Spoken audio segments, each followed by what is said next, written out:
आधा किलो घुइयाँ उबाल के हमने रख लिया था। ये देखिए आधा चम्मच अजवाइन है, आधा चम्मच हल्दी पाउडर, आधा चम्मच लाल मिर्ची, 1 चम्मच पिसी धनिया, ये गरम मसाला है आधा चम्मच, 1 चम्मच नमक, 1 चम्मच वो लहसुन, 1 चम्मच अदरक का पेस्ट। ये सबसे पहले जाएगी अजवाइन, इसको डाल देंगे। जब थोड़ी सी हो जाएगी तब ये मसाले इसी में डाल देंगे। ये देखिए हो रही है, अजवाइन हो गई है। अब इसमें सारे मसाले ये डाल देंगे। गैस स्लो कर दीजिएगा, अभी पानी नहीं पड़ा तो मसाला जल जाएगा। इसको थोड़ा से भून लेंगे, तब उठा के घुइयाँ डाल देंगे, पानी डाल देंगे, ये मसाला अच्छे से भून जाए।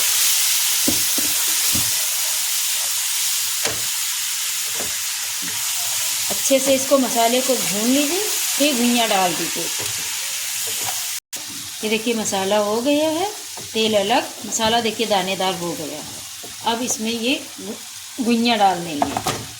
अब इसको थोड़ी देर तक 5-10 मिनट तक अच्छे से पका लेंगे मिक्स करके। अच्छे से इसको मिक्स कर दीजिए, मसाला ऊपर सब लग जाए घुइयाँ पे। इसको स्लो आंच पे आप रख दीजिएगा, जो अंदर तक मसाला चला जाएगा।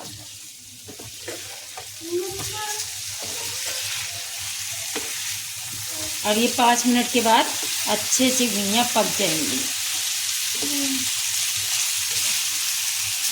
इसको हम स्लो आंच पे छोड़ लेते हैं। ये देखिए, इसको 5 मिनट के लिए ढकते हैं। मिनट के बाद ये देखिए खोल रहे हैं, इसके घुइयाँ पक गई। पकी थी, खाली इसको नमक मिर्चा अंदर जाना चाहिए था। ये देखिए, अब इसको तेज आंच पे थोड़ा से भून लेंगे अच्छे से। और तो सब इसमें पड़ा ही है, गरम मसाला है, सब पड़ा ही है।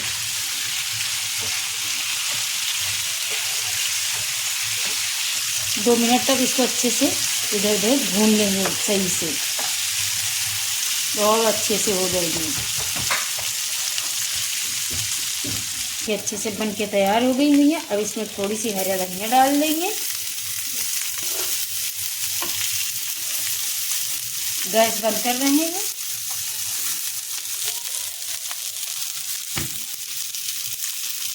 ये देखिए मसालेदार घुइयाँ बन के तैयार, बहुत अच्छी बनती हैं, कभी ये बना के देखिएगा।